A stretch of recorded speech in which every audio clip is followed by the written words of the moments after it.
So to this point, we know that if we have a continuous function f of x over a finite interval, a to b, that this definite integral, which we know represents the net signed area of f of x over the interval, we know that has a value. In other words, it's integrable. What we want to look at now is, what if our integral of integration is infinite? For example, we were to integrate from a value to infinity. Would that definite integral have a value? Okay, that seems like we're doing the net signed area over an infinite interval. That couldn't be possible. But we remember back to infinite series that depending on certain conditions, when you add up an infinite number of terms, sometimes you get a sum, sometimes you don't. Okay, so a similar thing may be possible here. The other situation we're going to look at is, what if our function f of x is not continuous on the interval we're given? What if there's a vertical asymptote somewhere in between and we integrate? Is there a value then, or is there not a value? So the situations I'm describing are examples of what we call improper integrals. Integrals in which there is an infinite interval of integration, or where the function being integrated is discontinuous somewhere within the interval.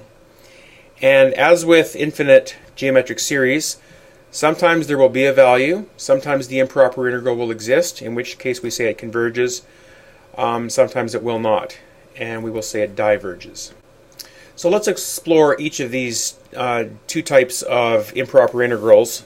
And the first one I have is a 1 over x graph, which I know well. And I want to do the integral from 1 to infinity, which geometrically represents this area all the way to infinity. Okay? Is it possible for this to be calculated, or is it not? Alright, so the first question is, well, how am I going to deal with this when I have an infinity as one of my limits of integration? Well, the way you deal with this is we replace our infinity with a variable b, and then what we're going to do is we're going to take the limit as b goes to infinity after we've calculated our integral. So 1 over x dx. Okay, so I'm focusing in on this. That would be ln x between 1 and b.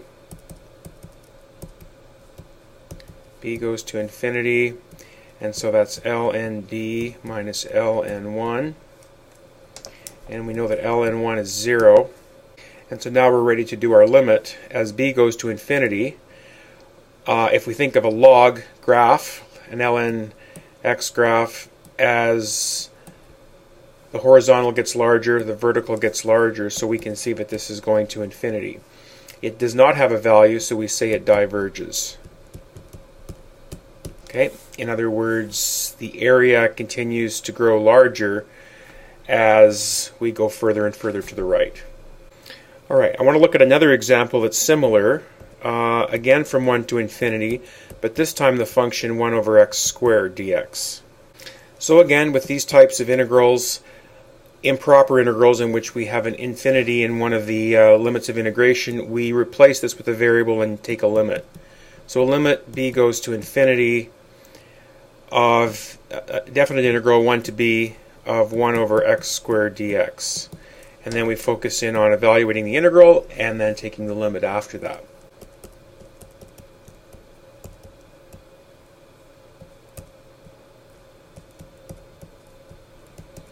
Okay, so I'm going to increase my power by 1 and divide by the new power. Limit in front. So my limit as b goes to infinity.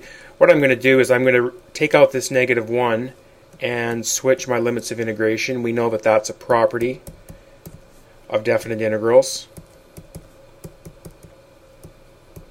It just gets rid of the hassle of the negative. So 1 over 1 minus 1 over b.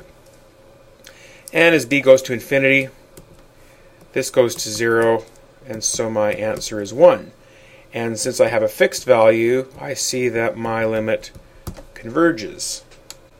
Now this answer might surprise you, because the integral here isn't much different than the first integral we did. Okay, the 1 over x graph is as shown. The 1 over x squared graph is pretty much a similar shape. It just is going to start getting closer to the x-axis faster, yet one diverges and one converges. I have a little animation here which will allow us to look at this phenomenon a little bit more closely. We have a definite integral from 1 to infinity of 1 over x to an exponent p. And so in my first example, my p was 1 because I had 1 over x, which is what's shown here. And remember, this definite integral represents the net signed area, which when it's infinite, we calculated it to be going to infinity. It's infinite. It diverges. All right? But if I change the p-value, so x squared, x to the third, x to the fourth, or lower than 1, watch what happens. If I go a little bit greater than 1, all of a sudden, as soon as I go just a little bit past 1, the definite integral has a value. It converges, in other words. Okay? See how the curve changes? And the definite integral continues to go to a value. If I go smaller than 1, though, remember 1 was where it started, was diverging, was sort of the boundary point between diverging and converging. And when I go less than 1, you'll notice that it continues to be infinite. Now this idea is going to be important later, and this is dealing with something that we call p-series. When you have a function of the form 1 over x to the p, if p is more than 1, the definite integral converges. If p is less than or equal to 1, then the definite integral diverges. Okay, and this result can be proven, and we probably will at some point. But this has to do with p-series, and this is an important idea that you should keep in mind for the future. So just to cap off our look at type 1 improper integrals, if we have an infinity as one of the limits of integration, in this case I have it in the lower limit, I just replace that infinity with a variable, and then I take the limit as that variable goes to, in this case, negative infinity. I calculate the definite integral, then I take the limit. If you have an infinity in both the top and the bottom limits of integration, then what you're going to need to do is you're going to need to split it up like so. So take a value c somewhere in the infinite interval, apply a property of integration, so I know I can do this. I can connect my two integrals by addition.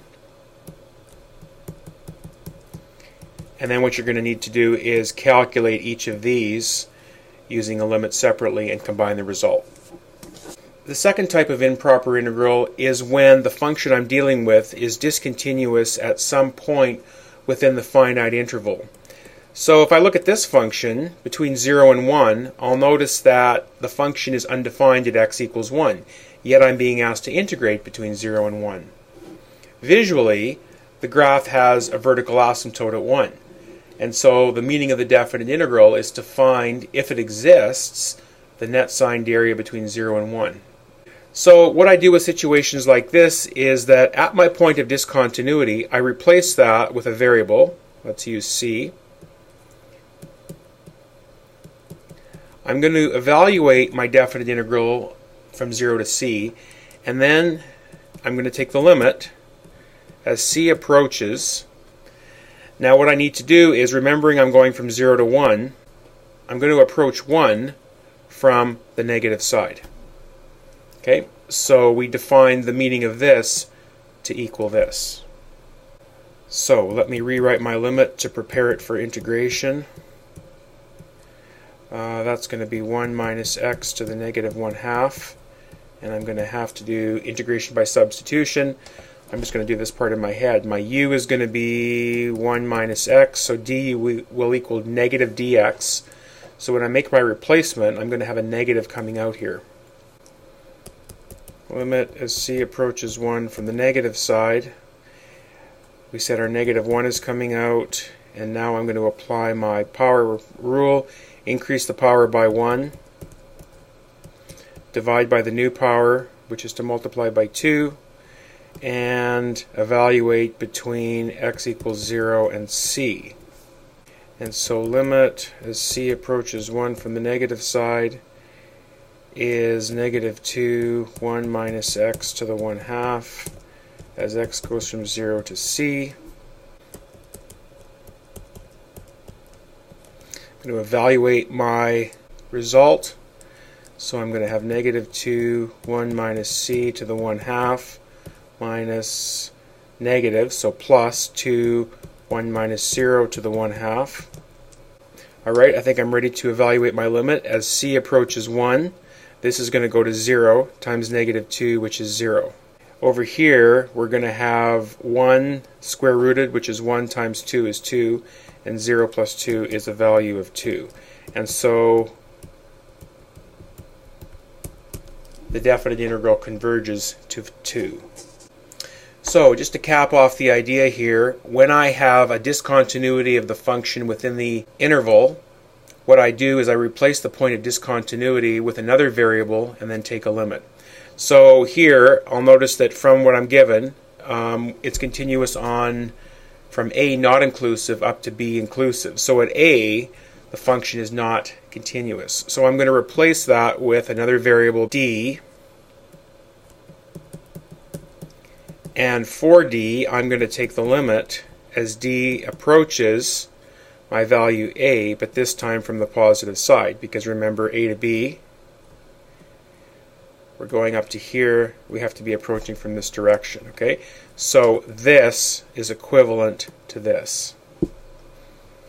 And finally, for places where you have the discontinuity somewhere within the interval, so you have closed interval a to b, except that at c there's a discontinuity.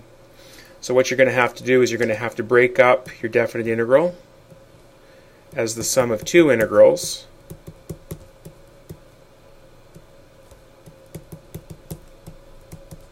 And then you're going to have to do each of these integrals using a substitution for the point of discontinuity and then applying a limit.